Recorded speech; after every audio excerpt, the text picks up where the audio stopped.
പരിശുദ്ധ അമ്മ വഴി എൻ്റെ ജീവിതത്തിൽ വന്ന അനുഗ്രഹങ്ങൾക്ക് ആദ്യമേ തന്നെ ഞാൻ നന്ദി പറയുകയാണ്. ഞാൻ മെജോ, ആലക്കോട് പരപ്പ, കണ്ണൂർ ജില്ലയിലെ ആലക്കോട് പരപ്പയിൽ നിന്ന് വരുന്നു. ഞാൻ അമ്മ വഴി എൻ്റെ ജീവിതത്തിൽ വന്ന വലിയൊരു അത്ഭുതം ഞാൻ പറയുകയാണ്. ഞാൻ 18 വർഷമായി മുംബൈയിൽ ജോലി ചെയ്യുന്ന ഒരു സ്റ്റാഫ് നേഴ്സായിരുന്നു.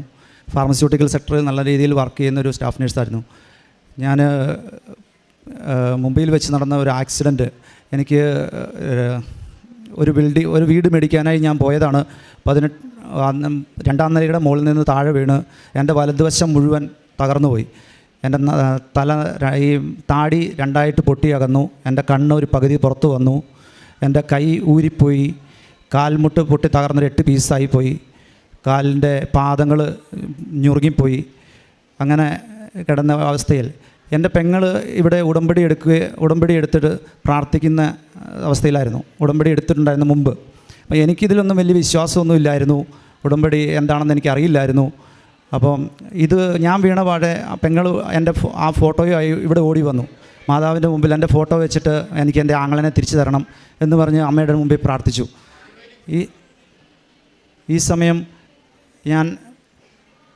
എനിക്കവിടെ എനിക്ക് 17 HP ഉണ്ടായിരുന്നു. 17 HP ഉണ്ടായിരുന്നു.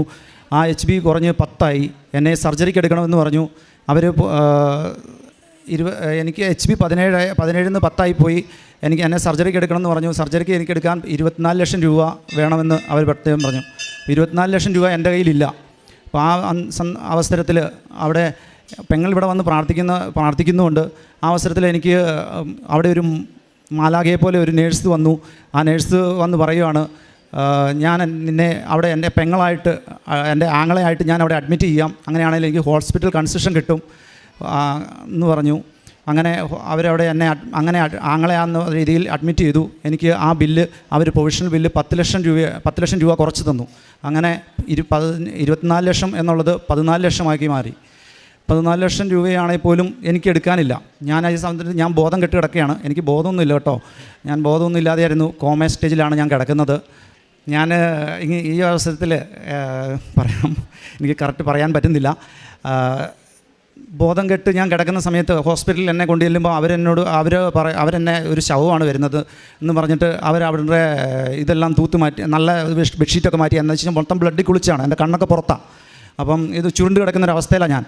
അപ്പോൾ അവരെന്നെ അവിടെ അവിടെ ആ ബെഡ്ഷീറ്റെല്ലാം മാറ്റിയിട്ട് അവരെന്നെ അവിടെ കിടത്തുക, ശവമാണെന്നും പറഞ്ഞിട്ട്. ആ അവസ്ഥയിലാണ് എനിക്ക് പൾസുണ്ട്, എന്നെ അഡ്മിറ്റ് ചെയ്യണമെന്ന് പറയുന്നത്. അങ്ങനെയാണ് എന്നെ അഡ്മിറ്റ് ആക്കുന്നത്. എൻ്റെ ആ സിസ്റ്റർ വകയെ എനിക്ക് 14 ലക്ഷം രൂപയാക്കി കുറച്ച് തന്നു. ഈ 14 ലക്ഷം രൂപയും കൊടുക്കാൻ എൻ്റെ കയ്യിലില്ല. അപ്പം പെങ്ങൾ ഇവിടെ പ്രാർത്ഥിക്കുന്നുണ്ട്. അന്നേരം ഒരു അച്ഛൻ എന്നെ കാണാനായിട്ട് ICUലേക്ക് കടന്നു വരിക. അച്ഛൻ എൻ്റെ അടുത്ത് വന്നിട്ട് എന്നോട് അടുത്ത് എൻ്റെ തോളത്തട്ടിട്ട് എന്നോട് പറയുക, നീ രക്ഷപ്പെട്ടിരിക്കുന്നു എന്ന് പറഞ്ഞു. അപ്പം രക്ഷപ്പെട്ടിരിക്കുന്നു എന്ന് പറഞ്ഞപ്പോൾ അത് കേട്ടാണ് ഞാൻ ബോധം തെളിഞ്ഞ് കഴിഞ്ഞപ്പോൾ എനിക്ക് ഞാൻ കൈയൊക്കെ ചലിപ്പിച്ച് നോക്കി, എനിക്ക് അനക്കാൻ പറ്റുന്നില്ല. അപ്പോൾ ഞാൻ പറഞ്ഞു, എനിക്കൊരു പേപ്പറും പേനയും വേണം. ആ പേപ്പറും പേനയും കൊണ്ടുവന്ന് തന്നു നേഴ്സ്. ആ പേപ്പറിൽ ഇങ്ങനെ ഞാൻ എഴുതി, എൻ്റെ കുറച്ച് സമ്പാദ്യങ്ങളൊക്കെ ഉള്ളത് എഴുതി, കുറച്ച് ഹെൽത്ത് ഇൻഷുറൻസും കാര്യങ്ങളൊക്കെ ഉണ്ടായിരുന്നു. 8 ലക്ഷം രൂപയുടെ ഹെൽത്ത് ഇൻഷുറൻസ് ഉണ്ടായിരുന്നു. അതൊക്കെ എഴുതി വെച്ചു. അപ്പം ഇത് കണ്ട ഡോക്ടർമാർ എന്നെ 2 ആഴ്ച ഓൾറെഡി സ്കാൻ ചെയ്ത് കഴിഞ്ഞു. അവരുടെ വിചാരം എൻ്റെ തലയ്ക്ക് എന്തെങ്കിലും പറ്റിയിട്ടുണ്ട്. ഇത്രയും തലയെല്ലാം പൊട്ടിത്തകർന്ന ഒരാൾക്ക് ബ്രെയിൻ എന്തെങ്കിലും പറ്റിയിട്ടുണ്ടാവും. അപ്പം അവരെന്നെ സർജറി ചെയ്യാതെ ഒബ്സർവേഷനിലാണ് ICUലിട്ടിട്ടേക്കുന്നത്. അവരുടെ നിഗമനം അവർക്കും തെറ്റാൻ പാടില്ലല്ലോ. ഞാൻ അവിടെ അതിനുശേഷം അച്ഛൻ വന്ന് എന്നെ കൈക്ക് പ്രാർത്ഥിച്ചിട്ട് പോയി. എനിക്കൊന്ന് വൊമിറ്റ് ചെയ്യണമെന്ന് പറഞ്ഞു. ഞാൻ വൊമിറ്റ് ചെയ്തൊരു 2 ലിറ്ററോളം ബ്ലഡാണ്. അവരുടെ വയറൊന്നും ചെക്ക് ചെയ്തിരുന്നില്ല. അവൻ്റെ തല മാത്രമേ നോക്കുന്നുണ്ടായിരുന്നുള്ളൂ.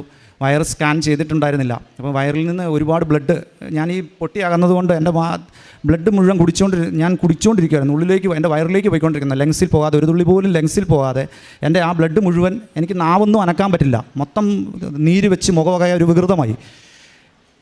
എൻ്റെ അമ്മ എന്നെ രക്ഷിച്ചു എന്ന് പറയാം. എൻ്റെ പെങ്ങൾ ഇവിടെ വന്ന് പ്രാർത്ഥിച്ചുകൊണ്ടിരുന്നതുകൊണ്ട് എൻ്റെ അമ്മ എന്നെ രക്ഷിച്ചു. അതിനുശേഷം അവിടുന്ന് തന്നെ സർജറിക്ക് ഇത് കഴിഞ്ഞപ്പോൾ എന്നെ സർജറിക്ക് എടുത്തു. സർജറിക്ക് എൻ്റെ ഞാൻ എഴുതി കൊടുത്തത് കറക്റ്റാണെന്ന് അവർ ഡോക്ടർമാർ അന്വേഷിച്ച് നോക്കി. സർജറിക്ക് എടുത്ത് 5 മണിക്കൂർ കൊണ്ട് എൻ്റെ മുഖം പഴയ രീതിയിൽ, പഴയതിനേക്കാൾ സുന്ദരമായെന്നാണ് പറയുന്നത് എല്ലാവരും. പഴയതിനെ അത്രയും നല്ല രീതിയിൽ എനിക്ക് ആക്കി തന്നു. അതിനുശേഷം 14.5 മണിക്കൂർ സർജറി കൊണ്ട് എൻ്റെ കാല് എനിക്ക് തുന്നിച്ചേർത്ത് തന്നു. എൻ്റെ പൊട്ടിപ്പോയ മുട്ട് 8 പീസായി പോയ മുട്ടിനകത്തുനിന്ന് ഒരു പീസ് പുറത്ത് പോയി. ആ പീസ് ഒഴിവാക്കിക്കൊണ്ട് ഞാൻ എൻ്റെ ചെറുപ്പമല്ലേ, നിൻ്റെ വേറെ മുട്ടൊന്നും മെറ്റൽ ഇതൊന്നും ഇടണ്ട, അതുകൊണ്ട് നിൻ്റെ മുട്ട് തന്നെ അത് ഉള്ളത് കൂട്ടി തുന്നിത്തരാമെന്ന് പറഞ്ഞിട്ട് ആ ഡോക്ടർ കൂട്ടി തുന്നിത്തന്നു. പിന്നെ കാലിൻ്റെ വിരലുകൾ ഇങ്ങനെ ഒരു പ്ലേറ്റിൻ്റെ മുകളിൽ 7 സ്ക്രൂ ഉണ്ട്. ആ സ്ക്രൂവിൽ ഇങ്ങനെ പ്ലേറ്റിൽ ഇങ്ങനെ പിറക്കി വെച്ചേക്കുക. എന്നിട്ട് ഇങ്ങനെ 7 സ്ക്രൂ ഇട്ട് മുറുക്കി വെച്ചേക്കുക. അപ്പം അതിന് ഇത് ചെയ്ത ഡോക്ടർ പിറ്റേ ദിവസം എൻ്റെ പോസ്റ്റ് എക്സ്റേ എടുത്തപ്പം ഡോക്ടർ പറഞ്ഞു, ഇത് ഞാൻ 14.5 മണിക്കൂർ സർജറി ചെയ്ത് എനിക്കൊന്നും അറിയത്തില്ല, നിൻ്റെ കാൽമുട്ടും പാദങ്ങളും ഞാൻ വെറുതെ ഇങ്ങനെ ഒരു പ്ലേറ്റിൻ്റെ മുകളിൽ പിറക്കി വെച്ചിട്ടേ ഉള്ളൂ. എൻ്റെ അനിയനെ കെട്ടിപ്പിടിച്ചിട്ട് ഡോക്ടർ പറയുക, ഇതെന്തോ മിറാക്കിളാണ്, നിങ്ങൾ ആരോടാ പ്രാർത്ഥിക്കുന്നത്, നിങ്ങളുടെ പ്രാർത്ഥന എനിക്ക് വേണ്ടിയിട്ടും പ്രാർത്ഥിക്കണം എന്ന് പറഞ്ഞു. ഞാൻ ശരിക്കും നമ്മളറിയുന്നില്ല പെങ്ങളുടെ പ്രാർത്ഥനയുടെ ശക്തി, പെങ്ങൾ ഇവിടെ വരുന്നതും പ്രാർത്ഥിക്കുന്നതും ഒന്നും. അതിനുശേഷം പെങ്ങൾ ഇവിടുന്ന് ഉള്ള കാശുരൂപവും ഉടമ്പടി തൈലവുമായിട്ട് എൻ്റെ അടുത്തോട്ട് ബോംബെക്ക് വന്നു. ഞാൻ ഒരു ഡിസംബർ 8-ാം തീയതിയാണ് ഞാൻ വീഴുന്നത്. ഡിസംബർ 8 തൊട്ട് ഡിസംബർ 25-ാം തീയതി ആയപ്പോഴത്തേനും എൻ്റെ പെങ്ങൾ എൻ്റെ കാലിൽ ഈ തൈലവും ഒക്കെ പുരട്ടി എന്നും പ്രാർത്ഥിക്കും. എനിക്ക് വലിയ വിശ്വാസം അതിലൊന്നും ഇല്ലായിരുന്നു. ആദ്യമൊന്നും എനിക്ക് അറിയത്തില്ലായിരുന്നു, വിശ്വാസമൊന്നും ഇല്ലായിരുന്നു. അപ്പം പ്രാർത്ഥിക്കുന്നതിൻ്റെ ഫലമാണോ ഭാഗമായി ഞാൻ ഡിസംബർ 25-ാം തീയതി എല്ലാവരും ക്രിസ്മസിന് പള്ളിയിൽ പോയിരുന്ന സമയത്ത് ഞാൻ ആദ്യമായിട്ട് വീൽ ചെയറിൽ എഴുന്നേറ്റിരുന്ന് കുർബാന കണ്ടു. വീൽ ചെയറിൽ പോയി കുർബാന കണ്ടു. ഹാളിൽ വന്നിരുന്ന് ടി വിയിൽ കുർബാന കണ്ടു. അതിനുശേഷം എൻ്റെ റിക്കവറി വളരെ ഫാസ്റ്റായിരുന്നു. ഏകദേശം 3 മാസം കൊണ്ട് ഞാൻ പൂർണ്ണമായും റിക്കവറി ആയി. ഞാൻ വാക്ക് സ്റ്റിക്കിൻ്റെ സഹായത്തോടെ തിരിച്ച് ജോലിയിൽ കയറി. അതിനുശേഷവും എനിക്ക് ഉടമ്പടി ആയിട്ടുള്ള ഇതൊന്നും അറിയില്ല. പെങ്ങളിങ്ങനെ പോയിട്ടുണ്ട്. എന്നോട് പെങ്ങൾ പറഞ്ഞു, എടാ ഞാനിങ്ങനെ പ്രാർത്ഥിച്ചുകൊണ്ടാണ് നിനക്ക് ഇങ്ങനെയൊക്കെയുള്ള അത്ഭുതം ഉണ്ടായി, നീ വന്ന് സാക്ഷ്യം പറയണം. ഞാനത്ര വലിയ മൈൻഡൊന്നും ചെയ്തില്ല. അതിനുശേഷം 1 വർഷം കഴിഞ്ഞപ്പം എനിക്ക് ഏകദേശം നെക്സ്റ്റ് ഇയർ ആ സമയമായപ്പം എനിക്കൊരു ഉറക്കമില്ലായ്മയൊക്കെ വന്നു. ഒരു 8 ദിവസത്തേന് ഞാൻ ഉറങ്ങാതെ ഇങ്ങനെ കിടക്കുക. ഞാനോർത്ത് ആദ്യം എന്തായിരിക്കും ഇങ്ങനെ ഉറങ്ങാതെ വരുന്നത്. അങ്ങനെ 8 ദിവസമായി എനിക്ക് പേടിയായി. എനിക്ക് ഒരു ഡിപ്രഷൻ സ്റ്റേജിലേക്ക് മാറുന്ന പോലെ എനിക്ക് തോന്നി. ഞാനൊരു നേഴ്സായതുകൊണ്ട് എനിക്ക് മനസ്സിലാവും.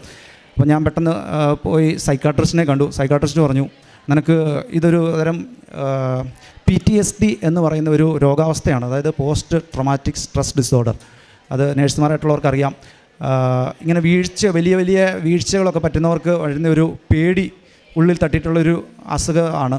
അത് നീ ഈ സമയമാകുമ്പോഴായിരിക്കും നിനക്ക് വരുന്നത്. ചിലപ്പോൾ അത് തന്നെ നിനക്കത് കണ്ടിന്യൂസ് ആയിട്ട് മെഡിസിൻ എടുക്കേണ്ടി വരും. അടുത്ത വർഷം ആകുമ്പോൾ ചിലപ്പോൾ ഇതിനും കൂടി വരും എന്ന് പറഞ്ഞു. അപ്പം ഞാൻ ഇപ്പോൾ വളരെ പേടിച്ചു. ഞാൻ അന്നേരം തന്നെ ഞാൻ ലീവിന് അപേക്ഷിച്ചു. എനിക്ക് ലാസ്റ്റ് 2022 മെയ് മാസത്തിൽ എനിക്ക് ലീവ് ലഭിച്ചു. ഞാൻ മെയ് 31 ഞാനിവിടെ വന്ന് ഉടമ്പടി എടുത്തു. എൻ്റെ ആദ്യ ഉടമ്പടി എടുത്ത് ഞാൻ ഉടമ്പടി പാലിച്ചു.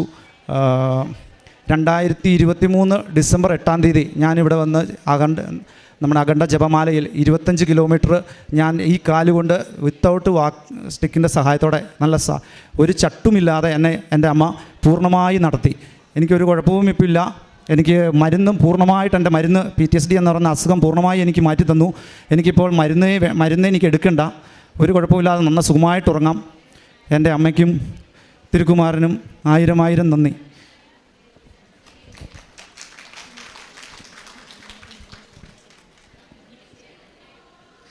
ഒപ്പം എന്നെ അന്ന് സഹായിച്ച എന്നെ അന്ന് എന്നെ ഹോസ്പിറ്റലിൽ അഡ്മിറ്റ് ചെയ്യുമ്പം സഹായിച്ചൊരു നേഴ്സിൻ്റെ കാര്യം ഞാൻ പറഞ്ഞിരുന്നല്ലോ.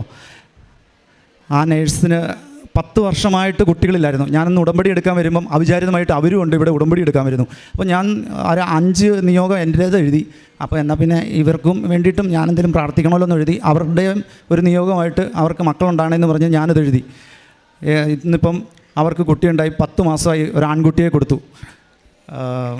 ഒപ്പം ഞാൻ മുംബൈ സ്ഥിരതാമസമാക്കാൻ വേണ്ടിയാണ് വീട് വാങ്ങാൻ പോയത്. ആ വീട് എന്നുള്ള സ്വപ്നം ഉപേക്ഷിച്ചു. എൻ്റെ ഭാര്യ OET എഴുതി. അവൾക്ക് OET ലഭിച്ചു. അയർലൻഡിൽ പോയി. വിസയ്ക്ക് ചെറിയ തടസ്സമൊക്കെ ഉണ്ടായിരുന്നു. അതൊക്കെ ഞാൻ ഈ ഉടമ്പടിയിൽ എഴുതി വെച്ചിരുന്നു.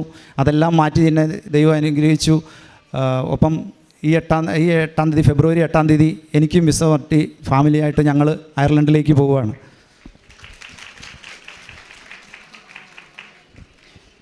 പ്രാർത്ഥനയിൽ ഞാൻ പ്രാർത്ഥിക്കുമായിരുന്നു. എന്നും പള്ളിയിൽ പോകുന്ന ഒരു സ്വഭാവം എനിക്കുണ്ടായിരുന്നു. എങ്കിലും ഇങ്ങനെയുള്ള ഉടമ്പടി അങ്ങനെയുള്ളതിലൊന്നും ഞാൻ വലിയ വിശ്വാസമൊന്നും ആയിരുന്നില്ല. ഉടമ്പടി എടുത്തതിന് ശേഷം ഞാൻ സ്ഥിരമായി പള്ളിയിൽ പോവുകയും അതുപോലെ ഉടമ്പടി പത്രം ഇവിടുന്ന് വന്ന് ഉടമ്പടി പത്രം പറ്റുന്നത്രയും പേരിൽ എത്തിക്കുകയും ഇങ്ങനെ ഒരു സംഭവം അവരെന്നോട് ചോദിക്കും, നീ ഈ ഉടമ്പടി ആലപ്പുഴ വരെ പോകുന്നുണ്ട്, നിനക്ക് എന്നാ കിട്ടിയെന്ന് ചോദിക്കും. അപ്പം ഞാൻ തന്നെയാണ് കിട്ടിയെന്ന് പറയും. അപ്പോൾ എന്നാന്ന് ചോദിക്കുമ്പോൾ ഞാൻ ഈ കഥ അവരോട് പറയും. അപ്പോൾ അങ്ങനെ കണ്ട ഒരുപാട് പേരുണ്ട്, ഒരുപാട് പേര് ഇങ്ങനെ എൻ്റെ വീട്ടിലൂടെ ഇവിടെ വരാൻ ഇടയായിട്ടുണ്ട്. ഉടമ്പടി പത്രവും ഇപ്പം ഞാൻ വന്ന് ഉടമ്പടി പുതുക്കി, കഴിഞ്ഞ ആഴ്ച വന്ന് ഉടമ്പടി പുതുക്കി. ഇന്നിപ്പോൾ ഞാൻ അന്നേരമാണ് പറഞ്ഞ് സാക്ഷ്യം പറയണം എന്ന് പറഞ്ഞ് ഞങ്ങൾ വണ്ടിയിൽ ഞങ്ങൾ സാക്ഷ്യം പറയാറുണ്ട്. വണ്ടിയിൽ പറഞ്ഞ് ഞാനിവിടെ വരുമ്പോൾ ഇങ്ങനെ ആൾക്കാരെ കാണുമ്പോൾ എനിക്ക് സാക്ഷ്യം പറയാനൊക്കെ ഒരു പേടിയാണ്. ഇങ്ങനെ ഇത്ര നേരം ആദ്യമായിട്ടാണ് നിങ്ങളുടെ മുമ്പിലൊക്കെ ഇങ്ങനെ സാക്ഷ്യം പറയാൻ പറ്റുക. അതിനും ഒരുപാട് മാതാവിന് നന്ദി. എൻ്റെ പേര് സിനി എന്നാണ്. ഞാൻ വരുന്നത് എറണാകുളം ജില്ലയിലെ തൃപ്പൂണിത്തുറയിൽ നിന്നാണ് വരുന്നത്. ഇത് എൻ്റെ ഭർത്താവ് ആൻ്റണി. ഞാൻ പണ്ട് മുതലേ ദൈവത്തിൽ വളരെയധികം വിശ്വാസമുള്ള ഒരാളാണ്. അങ്ങനെയാണ് വളർന്നു വന്നത്. എന്നാലും ഈ കുർബാന കൂടുക, ദിവസം ജപമാല ചൊല്ലുക എന്നതിലുപരിയായിട്ടൊന്നും അത് ഞായറാഴ്ചകളിലും അങ്ങനെ ചില ദിവസങ്ങൾ ശനിയാഴ്ചകളിലൊക്കെ ആയിരുന്നു കൂടുതലും. അങ്ങനെ ഒരു ദൈവത്തിനോട് ഞാൻ പണ്ട് ഇങ്ങനെ സംസാരിക്കും അങ്ങനെയൊക്കെ. പക്ഷേ അതിപ്പോൾ പോകെ വളർന്ന് വലുതായി കൊണ്ടിരുന്നപ്പോൾ അത്ര അങ്ങോട്ട് ഒരു ആത്മാർത്ഥമായൊരു വിശ്വാസത്തിലേക്ക് എൻ്റെ ഇടയ്ക്ക് എവിടെ വെച്ച് ഇട്ടുണ്ട്. അതായത് മാതാവിനോടൊക്കെ അങ്ങനെ സംസാരിക്കും. മാതാവ് പലപ്പോഴും എൻ്റെ ഒപ്പം ഉണ്ടായിരുന്നില്ല. കൂടുതലും ഞാൻ വിചാരിച്ചു ഈശോനോട് സംസാരിച്ച പോലെ, എന്തിനാണ് ഇങ്ങനെ ഇടയിൽ അങ്ങനെയൊക്കെ ചിന്തിച്ചത്. കുറച്ച് കോളേജ് സമയത്തൊക്കെ അങ്ങനെയൊക്കെയാണ് ഞാൻ ചിന്തിച്ചുകൊണ്ടിരുന്നത്. പക്ഷേ അതുപോലെ 2019 ജനുവരിയിൽ എൻ്റെ കല്യാണം കഴിഞ്ഞു. കല്യാണം കഴിഞ്ഞ് മെയ് ആയപ്പോൾ എനിക്ക് ഇങ്ങനെ കുറച്ച് ഇഷ്യൂസ് പോലെ ബ്ലീഡിങ് അങ്ങനത്തെ കാര്യങ്ങളൊക്കെ വന്ന് ഞാനത് ഒട്ടും പ്രതീക്ഷിക്കാത്ത സമയമാണ് നമ്മുടെ ലൈഫിൽ നമുക്ക് ഓരോ അടികൾ വരുന്നത്. എനിക്ക് ചെക്കപ്പ് നടത്തിയപ്പോൾ ക്യാൻസർ ആയിരുന്നു യൂട്രസിൽ. എൻ്റെ ജീവിതത്തിന് മൊത്തത്തിൽ എടുത്ത് താഴെ ഇട്ടു. കാരണം 2019 ഞങ്ങളുടെ കല്യാണം കഴിഞ്ഞിട്ട് വെറും 4-5 മാസത്തിനുള്ളിൽ തന്നെയാണ് അങ്ങനെ വന്നത്. അവർ എൻ്റെ യൂട്രസ് റിമൂവ് ചെയ്തു. ഞാൻ എന്താ ചെയ്യേണ്ടതെന്ന് എനിക്കറിയില്ല. ഞാൻ മൊത്തത്തിൽ എൻ്റെ ലൈഫേ തന്നെ താറുമാറായ ഒരു അവസ്ഥയാണ്. പക്ഷേ ദൈവത്തിൽ ഉള്ള ഒരു വിശ്വാസത്തിലാണ് ഞങ്ങൾ മുന്നോട്ട് പോയത്. അതിനുശേഷം ഞാനപ്പോൾ വിചാരിച്ചു, ഓക്കെ, സയൻസ് ആൻഡ് ടെക്നോളജി പുരോഗമിച്ചിരിക്കുന്നത് കൊണ്ട് തന്നെ കുറേ കാര്യങ്ങൾ മരുന്നുണ്ട്, എല്ലാം ഉണ്ട്, മാറിക്കോളും, പ്രശ്നമില്ല എന്നൊക്കെ വിചാരിച്ചുകൊണ്ടിരുന്നു. എന്നാലും പ്രാർത്ഥനയൊക്കെ ഉണ്ടെങ്കിലും തീക്ഷ്ണതയുടെ ലെവൽ എത്രത്തോളം ഉണ്ടെന്ന് എനിക്കറിയാം. ഉണ്ട്, വിശ്വാസമുണ്ട്, ദൈവത്തിൽ ഭയങ്കര വിശ്വാസമുണ്ട്. അതാണ് ഇങ്ങനെ നിൽക്കുന്നത് തന്നെ. അപ്പോൾ അതിനുശേഷം വീണ്ടും 1 വർഷത്തിനുള്ളിൽ എനിക്ക് റിക്കറൻസ് വന്നു. വന്നപ്പം ഡോക്ടർ പറഞ്ഞു, ഇനി നിനക്ക് കീമോതെറാപ്പി ചെയ്യണമെന്ന് പറഞ്ഞു. അപ്പോൾ ഞാൻ വിചാരിച്ചു, ഓക്കെ, വീണ്ടും എനിക്ക് കുറേ കൂടി ഓക്കെ ശാസ്ത്രം ഇതുണ്ട്, ദൈവത്തിനും വിശ്വാസമുണ്ട്, എല്ലാം ഞാൻ ചെയ്യുന്നുണ്ട്. പക്ഷേ എന്നാലും ഞാൻ വിചാരിച്ചു, ഓക്കെ, ഇതോടുകൂടി ഒന്ന് സമാധാനമായിട്ട് ഇരിക്കാമെന്ന് വിചാരിച്ചു. അതിനുശേഷം കീമോതെറാപ്പിയൊക്കെ ചെയ്തു. എല്ലാം എൻ്റെ ഇതൊക്കെ മുടിയൊക്കെ പോയി, അങ്ങനെയൊക്കെ എല്ലാ കാര്യങ്ങളൊക്കെ ചെയ്ത് വീണ്ടും ഞാൻ അതിൽ നിന്നൊന്ന് കീമോതെറാപ്പിയും കഴിഞ്ഞു. എല്ലാം കംപ്ലീറ്റ്ലി നോർമലായിട്ട് ഒന്ന് റിക്കവർ ചെയ്തുകൊണ്ടിരുന്നു. ഒരു 6 മാസത്തിനുള്ളിൽ നല്ല രീതിയിൽ എനിക്ക് വീണ്ടും ഇത് വന്നു. ഇപ്രാവശ്യം വന്നെന്ന് പറഞ്ഞാൽ എൻ്റെ പെൽവിക് റീജിയണിലും വന്നു, എൻ്റെ കഴുത്തിലൊരു മുഴ പോലെയൊക്കെ വന്നു. ഞാനാണെങ്കിൽ അപ്പം ഡോക്ടറിൻ്റെ അടുത്ത് പോയി. അപ്പോൾ ഒരു FNAC എന്ന് പറഞ്ഞൊരു ചെക്കപ്പ് ചെയ്തു. അപ്പോൾ ഡോക്ടർ എനിക്കൊരു മെസ്സേജ് അയച്ചു, ഡോക്ടർ നിനക്ക് ഇതാ തന്നെ റിക്കറൻസ് ആണെന്ന് തോന്നുന്നത്, നീ പെറ്റ് സ്കാൻ ചെയ്യണം എന്ന് പറഞ്ഞു. എനിക്കറിയില്ല ഞാൻ എന്താ ചെയ്യേണ്ടതെന്ന് അറിയില്ല. നമ്മുടെ ലൈഫിൽ ഇങ്ങനത്തെ കുറച്ച് സന്ദർഭങ്ങളാണ് നമ്മൾ ശരിക്കും പറഞ്ഞാൽ ഒന്നുമല്ല എന്ന് നമ്മൾ മനസ്സിലാക്കണ കുറച്ച് അവസരങ്ങൾ. അതായത് നമ്മളെ കൊണ്ട് ഒന്നും സാധിക്കില്ല, അത് പൈസയില്ല, അല്ലെങ്കിൽ നമ്മളൊന്നും അല്ല, നമ്മൾ വെറും സീറോ ആണെന്ന് നമ്മൾ തെളിയുന്ന സന്ദർഭങ്ങളാണത്. അത് ഞാൻ എൻ്റെ ലൈഫിൽ മനസ്സിലാക്കിയ അവസരങ്ങളാണതൊക്കെ. അപ്പോൾ അന്ന് നമ്മൾ പെറ്റ് സ്കാനിൽ അത് ചെയ്യണതിന് മുന്നേ ഡോക്ടറിനെ പോയി കണ്ടായിരുന്നു. അപ്പോൾ ഡോക്ടർ പറഞ്ഞത് നമുക്ക് നോക്കാം. അതിന് മുന്നേ വരെ ഒരു കോൺഫിഡൻസ് ഞാൻ കണ്ടിരുന്നതൊന്നും ഞാൻ കാണുന്നില്ല. അപ്പോൾ എൻ്റെ മനസ്സാകെ മാറി. ഓക്കെ, ഞാൻ വിചാരിച്ചതല്ല, കഥ മാറി. നീ ഇപ്പോൾ ഡോക്ടർ പോലും പറയുന്നത് നമുക്ക് ഞാൻ ഡോക്ടർ എന്നെ രക്ഷിക്കാൻ പറ്റില്ല അങ്ങനെയൊക്കെ ഞാൻ ചോദിക്കുക, എനിക്കറിയില്ല. അപ്പോൾ ഡോക്ടർ പറഞ്ഞത് നമുക്ക് നോക്കാം ഇങ്ങനെയൊക്കെ. അപ്പോൾ അന്ന് ഞാൻ മനസ്സിലാക്കി, ഇനി ഉണ്ട്, ശാസ്ത്രമുണ്ട്, ഇല്ലയെന്നല്ല ഞാൻ പറയണേ. പക്ഷേ ഞാൻ എന്ന് പറഞ്ഞൊരു വ്യക്തിയുടെ എൻ്റെ ഒരു പ്രായത്തിൻ്റെയും വലിയ ഇതിനെ പറയുകയാണ്. അപ്പോൾ ഞാനിങ്ങനെ ഇരുന്ന അന്ന് എൻ്റെ അച്ഛൻ ഭർത്താവിൻ്റെ ഫാദർ കൃപാസനത്തിൽ ഉടമ്പടി എടുത്തിട്ടുണ്ടായിരുന്നു. അപ്പോൾ പരിശുദ്ധ അമ്മ, ഞാൻ അന്ന് ആദ്യം പോയത് വല്ലാർവടത്താണ്. പരിശുദ്ധ അമ്മയുടെ അടുത്താണ് ഞാൻ പോയത്. ഞാനന്ന് കരഞ്ഞ് പ്രാർത്ഥിച്ചെന്ന് പറഞ്ഞാൽ ഞാൻ എന്നെ തന്നെ അങ്ങ് സമർപ്പിച്ച്, ഇങ്ങനെ ഞാൻ എൻ്റെ ലൈഫിൽ കരഞ്ഞിട്ടില്ല. കാരണം എനിക്ക് വേറൊരു മനുഷ്യനില്ല, ദൈവം മാത്രമേ ഉള്ളൂ. അപ്പോൾ അങ്ങനെ ഞാൻ പ്രാർത്ഥിച്ചു. അതിനുശേഷം നമുക്ക് ഇവിടെ എനിക്ക് അച്ഛന് കൃപാസനത്തിൽ വരാൻ, അപ്പോൾ എൻ്റെ അപ്പച്ചൻ്റെ സഹോദരൻ പറഞ്ഞു നിങ്ങൾ എന്തായാലും ഒന്ന് കൃപാസനത്തിൽ പോകണം. അപ്പോൾ പെറ്റ് സ്കാൻ അതിൻ്റെ ഇടയിൽ ചെയ്തു. അപ്പോൾ അവർ പറഞ്ഞു പെൽവിക് റീജിയണിലും അതുപോലെ കഴുത്തിൻ്റെ അവിടേക്കാണ് ഇത് വന്നിരിക്കുന്നത്, പിന്നെ കിഡ്നിയുടെ എന്തോ ഒരു അടുത്തൊക്കെ. അപ്പം നിങ്ങൾക്ക് ഡോക്ടറിന് അപ്പം ട്രീറ്റ്മെൻറ്റിൻ്റെ കാര്യത്തിൽ ആന്റണി 2-3 ഡോക്ടേഴ്സിനെയൊക്കെ പോയി കണ്ടായിരുന്നു. അപ്പോൾ ട്രീറ്റ്മെൻറ്റിൻ്റെ കാര്യത്തിൽ അവർ പറഞ്ഞു നമുക്ക് ചെയ്തു നോക്കാം. അങ്ങനെ വലിയ ലെവൽ ഓഫ് ഒരു കോൺഫിഡൻസ് അന്ന് പറഞ്ഞിരുന്നില്ല. അപ്പോൾ ഞാൻ പിന്നെ മനസ്സിലാക്കി എനിക്കിനി ഞാൻ ദൈവത്തിൽ വിശ്വസിച്ച് മുന്നോട്ട് പോകണം. ഞാൻ കർത്താവിനോട് പറഞ്ഞാൽ എനിക്ക് ജീവിക്കണം. അത് ഞാൻ ദൈവത്തിനോട് പ്രാർത്ഥിച്ചു. പരിശുദ്ധ അമ്മേനോട് ഞാൻ ശക്തമായിട്ട് മാധ്യസ്ഥം പ്രാർത്ഥിച്ചു. എന്നിട്ട് ഞാൻ കൃപാസനത്തിൽ വന്നു. അപ്പോൾ അന്ന് കൃപാസനത്തിൽ വരാനായിട്ട് ഉടമ്പടി തിരക്കാണ്. പിന്നെ അത് അച്ഛനെ കാണാൻ പറ്റുമെന്നൊന്നും ഉറപ്പൊന്നും ഉണ്ടായിരുന്നില്ല. അപ്പോൾ ചിറ്റപ്പൻ ഇങ്ങനെ പറഞ്ഞപ്പോൾ ഞാൻ പറഞ്ഞു എനിക്ക് അറിയില്ല അച്ഛനെ കാണാൻ പറ്റുമെന്ന്, പക്ഷെ ഞാൻ വന്ന അമ്മേനോട് സംസാരിക്കാം, എന്തായാലും ഞാൻ അമ്മേനോട് പ്രാർത്ഥിക്കാം, ഞാൻ അങ്ങനെ വരാമെന്ന് പറഞ്ഞു. എന്നിട്ട് അപ്പോൾ എൻ്റെ റേഡിയേഷനൊക്കെ തുടങ്ങുന്നതിന് മുന്നേ ഉള്ളൊരു സമയമാണ്. ഞങ്ങൾ കൃപാസനത്തിൽ വന്നു. കൃപാസനത്തിൽ വന്ന് കണ്ട് അച്ഛനെ എന്തോ ഒരു ഭാഗ്യവശാൽ, അതായത് ഞങ്ങൾ വരുന്നു, പെട്ടെന്ന് എൻ്റെ റിപ്പോർട്ട്സും കാര്യങ്ങളും കൊടുത്തപ്പോൾ പെട്ടെന്ന് തന്നെ എനിക്ക് അച്ഛനെ കാണാനായിട്ടുള്ള അനുമതി കിട്ടി. അതൊരിക്കലും ഞാൻ കിട്ടുമെന്ന് പ്രതീക്ഷിച്ച കാര്യമല്ല. അത് സംഭവിച്ചത് എന്നെ സംബന്ധിച്ച് അതൊരു വലിയൊരു കാര്യമാണ്. വരുമ്പോൾ തന്നെ അത് അച്ഛൻ ഉടമ്പടി എടുത്തുകൊണ്ടാണ്, ആൾ നേരത്തെ ഉടമ്പടിയിലായിരുന്നു.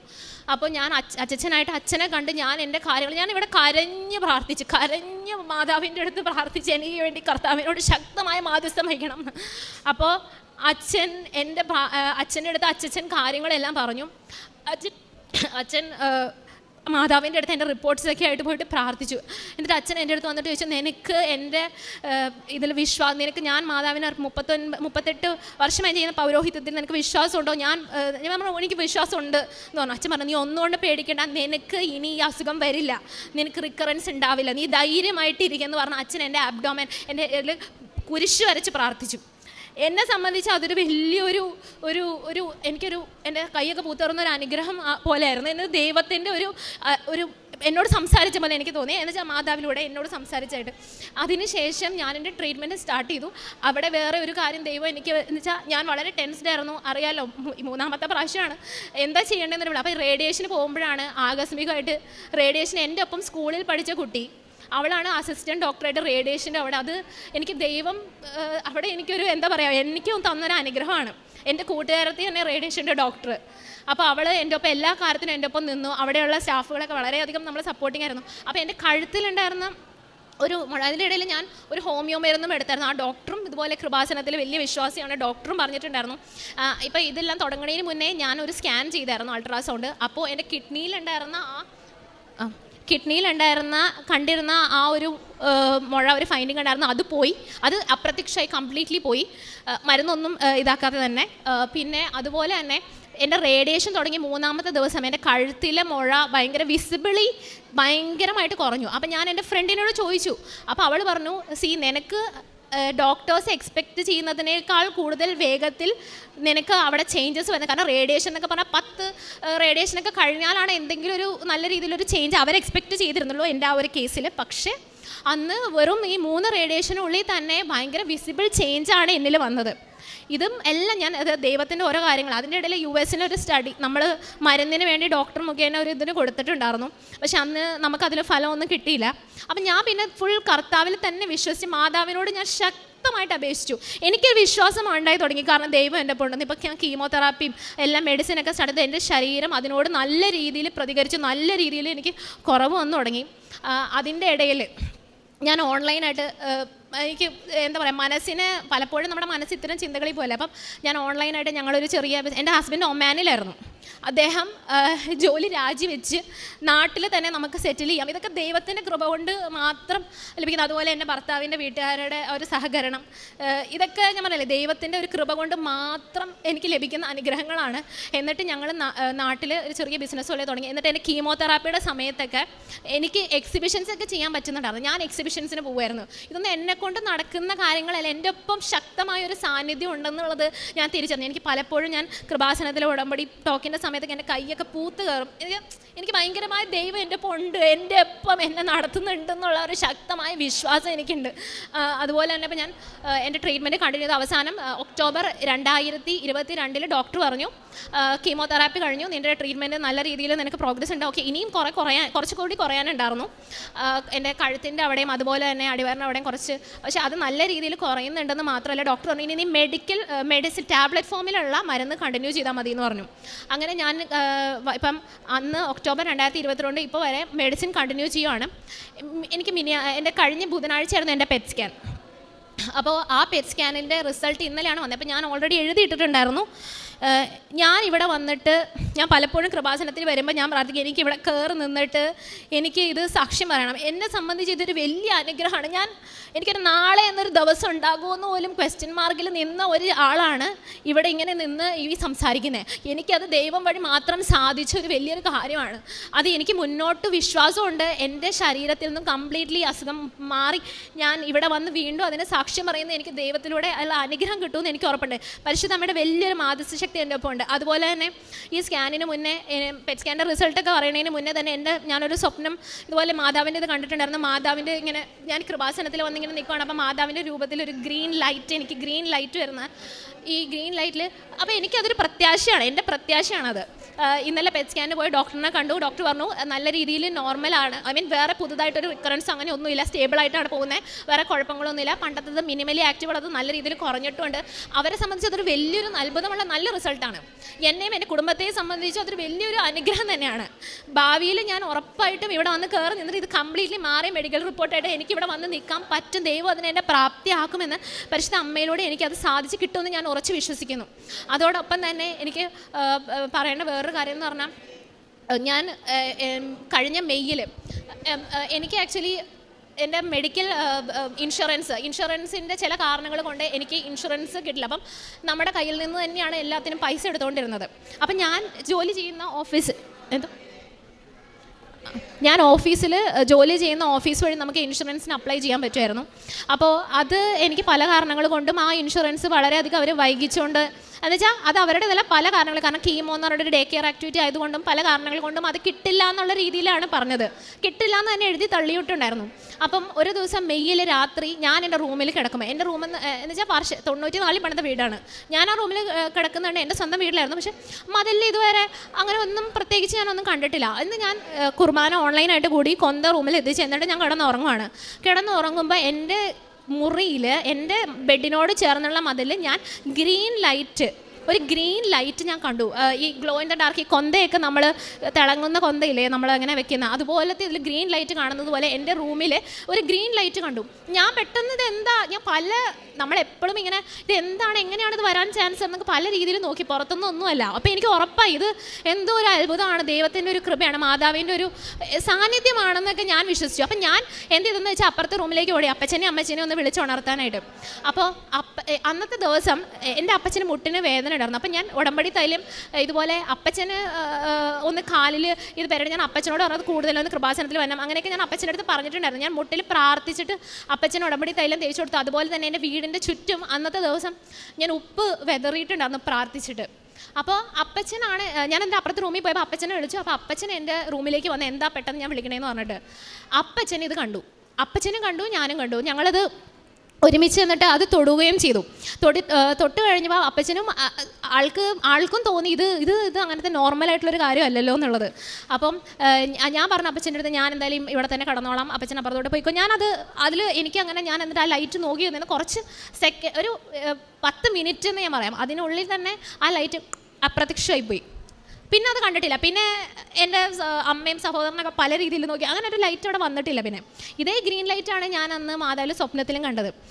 ഈ ഗ്രീൻ ലൈറ്റ് ഞാൻ കണ്ടതിൻ്റെ തൊട്ടടുത്ത ആഴ്ച എൻ്റെ ഓഫീസിൽ നിന്ന് എനിക്കിങ്ങനെ ഒരു മെസ്സേജ് വന്നു, നിൻ്റെ ഇൻഷുറൻസിൻ്റെ ഫുൾ എമൗണ്ട് നിൻ്റെ അക്കൗണ്ടിലേക്ക് ക്രെഡിറ്റ് ആയെന്ന്. ശരിക്കും പറഞ്ഞാൽ അങ്ങനെ ഒരു ഇൻഷുറൻസ് അവിടെ വരില്ല, തീർത്ത് കിട്ടില്ല എന്ന് പറഞ്ഞ ഒരു ഇൻഷുറൻസ് എമൗണ്ടാണ്. ഫുൾ എമൗണ്ട് നയാ പൈസ കുറയില്ലാതെ എൻ്റെ അക്കൗണ്ടിൽ എനിക്ക് ക്രെഡിറ്റ് ആയി. അതിനുശേഷം അതിൻ്റെ പിറ്റേ ദിവസം എൻ്റെ മാനേജർ പറയുവാണ് ഒരു മീറ്റിംഗ് ഉണ്ട് ഓഫീസിൽ വരണം എന്ന് പറഞ്ഞു. അപ്പം ഞാൻ എന്താണെന്ന് എനിക്കൊരു ക്ലൂ പോലും ഇല്ല, പ്രത്യേകിച്ച് എന്താണെന്ന് സാഹചര്യം എന്നറിയില്ല. പക്ഷേ അവിടെ പോയപ്പോൾ അവർ പറയുവാണ് നിനക്ക് പ്രൊമോഷൻ കിട്ടി,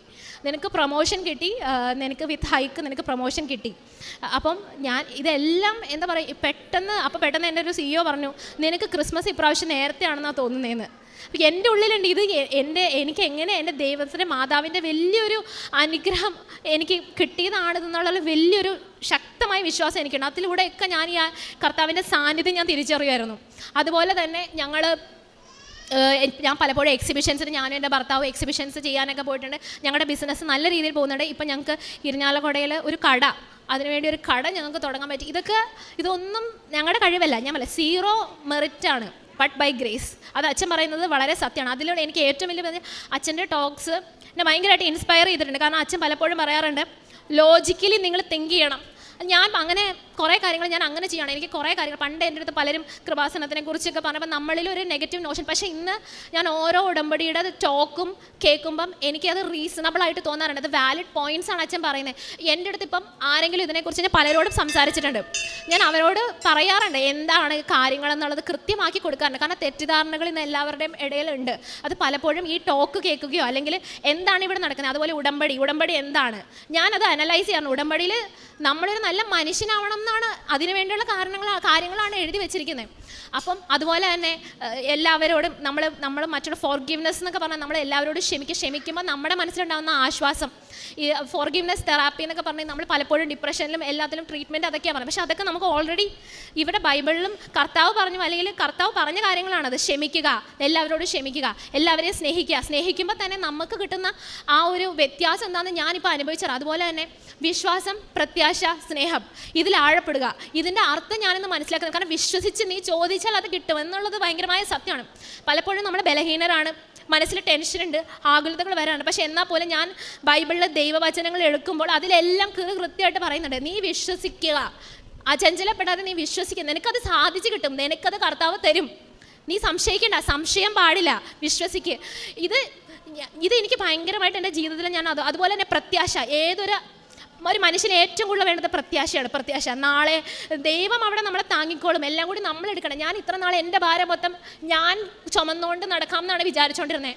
പക്ഷേ പിന്നെ ഞാൻ മനസ്സിലാക്കിയത് എനിക്ക് ചുമക്കാൻ പറ്റുന്ന ഭാരമല്ല, ഇത് കർത്താവിന് തന്നെ എന്തെങ്കിലും ചെയ്തു തരാൻ പാടില്ല. അപ്പം ഞാനത് മാതാവിൻ്റെ അടുത്ത് പറഞ്ഞു, മാതാവ് ഇത് എന്നെക്കൊണ്ട് സാധിക്കില്ല, നീ തന്നെ അതിന് എന്താണെന്ന് വെച്ചാൽ അത് ചുമന്ന് എന്നെ ഇതിൽ നിന്നും പുറത്ത് കൊണ്ടുവരണം.